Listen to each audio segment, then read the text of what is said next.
রাধে রাধে বন্ধুরা, সবাইকে স্বাগত জানাই মা ভবানী চ্যানেল থেকে। যে যেখানে থাকো সুস্থ থাকো, ভালো থাকো। আজকে আমি একটা নতুন পদ্ধতি মাংস কিভাবে রাখা যায় 1 মাস পর্যন্ত, দেখো কোনো কেমিক্যাল ছাড়া, ভিনেগার ছাড়া কিভাবে আমি রাখি আর একদমই ভালো থাকবে। আমাদের বাড়িতে আজকে অনেকগুলোই মাংস নিয়ে এসেছে, তার জন্য লেবার খাবে বলে লেবার কিন্তু আসছে না অনেকেই, আর এতগুলো মাংস কে খাবে বলো। তার জন্য আমি এখানে মাংসগুলোকে কিছুটা ধুয়ে নুন হলুদ মাখিয়ে নিয়েছি রান্না করার জন্য, আর কিছুটা আমি রেখে দেবো। তার জন্য এখানে নুন হলুদ সুন্দরভাবে মাখিয়ে নিয়েছি। মাখানোর পরে কড়াই বসিয়ে দিয়েছি। কড়াইতে তেল দিয়ে তেলটা গরম হয়ে গেছে। এবার মাংসগুলোকে একটু ভেজে নেব। একটু না, ভালো করে ভাজতে হবে মাংসটাকে, একদমই ভালো করে ভাজতে হবে। এটাকে দেখতে হবে না যেন একটুকু মাংসর মধ্যে রস থাকে, একদমই সুন্দরভাবে ভেজে নিতে হবে। আর এটা খাসির মাংস বা দেশির মুরগি হলে কিন্তু খুব সুন্দরভাবে থেকে যায় অনেক দিন।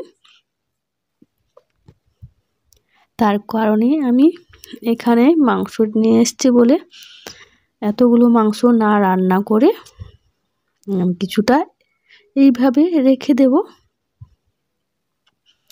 আর এই একদমই ভাজা হয়ে গেছে, আর এই মাংসটা ভেজেছি একটু সুন্দরভাবে।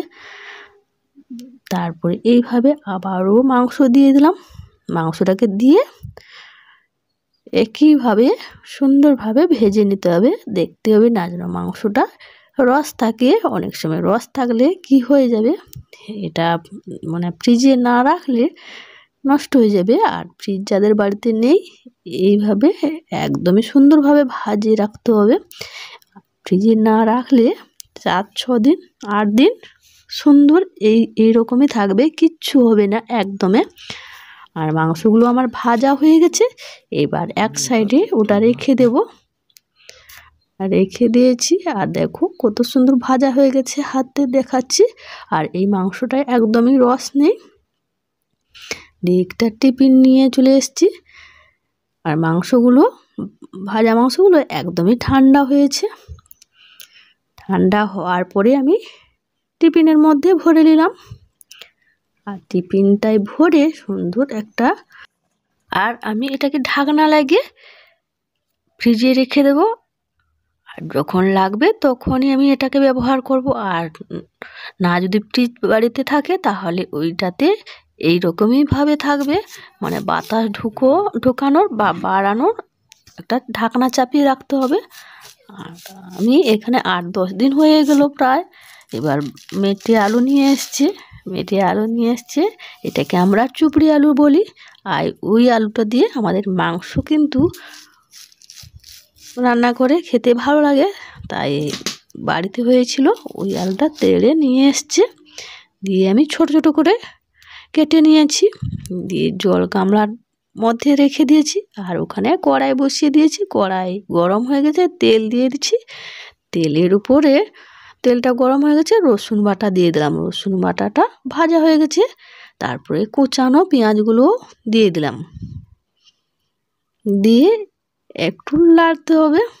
লাড়ার পরে আমি একটু মশলার পরিমাণে নুন দিয়ে দিলাম। নুনটা দিয়ে এবার পেঁয়াজটাকে ভাজতে হবে। আর এটা সবসময় বলছি, খাসি মাংস হলে কিন্তু এই মাংসটা এইভাবে ভেজে রাখলে 1-1.5 মাস থেকেই যাবে, কিছু হবে না। আর দেশি মুরগিও হলে সবার বাড়িতে তো সব সময় মানে কিছু না কিছু লেগেই থাকে। বেশি মাংস হলে এইভাবে একবার হলেও ট্রাই করবেন।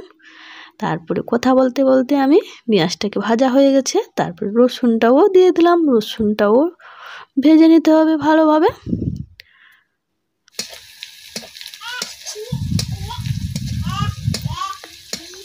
আমি এই মাংসটা রান্না করছি 8-10 দিন মতো হয়ে গেছে, ফ্রিজে বলেছি। তারপরে সব মশলা ভাজা হয়ে গেছে। এবার লঙ্কার গুঁড়ি 2 চামচ আর হলুদ গুঁড়ি 1 চামচ দিয়ে দিলাম। 1 চামচ। যারা লঙ্কা বেশি ঝাল খেতে চাও অবশ্যই তারা লঙ্কার পরিমাণটা দেখে দিয়ে দিবে। আমি এখানে মাত্র 2 চামচ লঙ্কার গুঁড়ি দিয়েছি।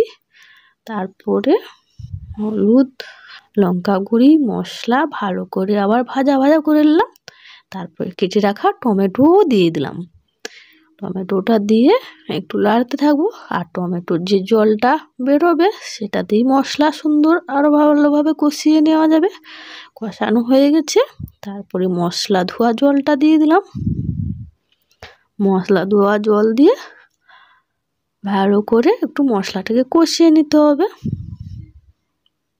দিলে তারপরে কেটে রাখা যে মেটে আলু ছিল সেগুলোকে ওই মশলার উপরে দিয়ে দিলাম। দিয়ে এবার একটু নেড়ে নেব। লাড়ার পরে আলুর মাপে আমি নুন দিয়ে দিলাম। নুনটা দিয়ে আবারও লাড়তে থাকবো। ওই জলটা সুন্দরভাবে নেড়ে একদম মরে যাবে। আর আলুটাও সুন্দরভাবে হালকা সিদ্ধ হয়ে যাবে। আর বেশি সিদ্ধ করলে হবে না, আলুটাকে একটু হালকা সিদ্ধ করে নিচ্ছি, কারণ ভাজা মাংসটা আছে, ওই মাংসটা তো আর সিদ্ধ বেশিক্ষণ করতে হবে না। তার জন্য আমি এখানে আলুটাকে একটু বেশিক্ষণ সময় দিয়ে হালকা সিদ্ধ করে নিলাম। তারপরে জল মরে গেছে, কষিয়ে নিলাম। কষানোর পরে আবার একটু জল দিয়ে দিলাম। জল দিয়ে আবার আলু মশলা সুন্দরভাবে কষিয়ে নিলাম। আর ফ্রিজ থেকে কিন্তু মাংসটাকে বের করে নিয়ে এসেছি অনেক আগেই। ঠান্ডা তো প্রচুর, তার জন্য আগে থেকেই বার করে নিতে হবে। প্রায় আধ ঘন্টা আগে আমি বার করে রেখেছিলাম। তারপরে ওই আলুটা কষানো হয়ে গেছে মশলার সঙ্গে। তারপরে আমি ভেজে রাখা মাংসগুলো তুলে দিলাম। মাংসগুলো তুলে সব একসঙ্গে কষিয়ে নিতে হবে। এই সময় একটু হালকা জ্বালনটা দিয়েছি, যেটুকু জল আছে জ্বালন দিলে জলটাই টেনে নেবে। তার জন্য খুবই হালকা জ্বালন দিয়ে আস্তে আস্তে কষিয়ে নেব। কষানো হয়ে গেছে।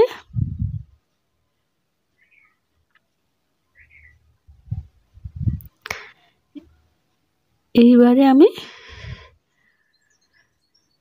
কষানো শেষের মাথায় একদমই জল শুকিয়ে গেছে, সুন্দরভাবে কষানো হয়ে গেছে। এবার পরিমাণ মতো জল দিয়ে দেব। যে যতটা ঝোলের প্রয়োজন, যাদের বাড়িতে যতটা ততটাই ঝোল রাখার জন্য। আর আমি এখানে এই মেটে আলুটা দিয়েছি বলে একটু বেশি পরিমাণ জল দিয়ে দিলাম। এই মেটে আলুটা কিন্তু অনেকটাই জল টেনে মোটা হয়ে যায়, তার জন্য একটু বেশি ঝোল করে নেব। তার জন্য আমি এখানে জলটা একটু বেশি দিয়েছি।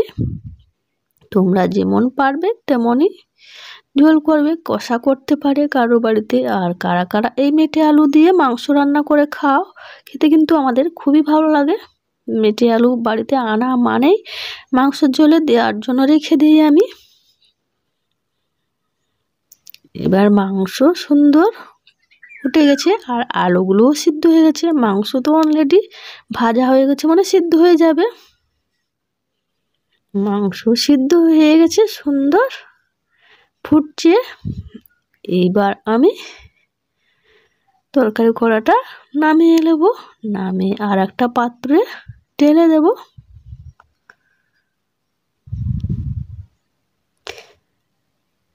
ঢেলে আমি এখানে একটু গরম মশলার গুঁড়ি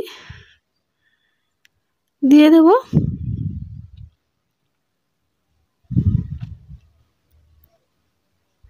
হাতের পাশে যদি গোটা গরম মশলা থাকে অবশ্যই গোটা গরম মশলার গুঁড়া করে দিলে কিন্তু ভালো লাগবে।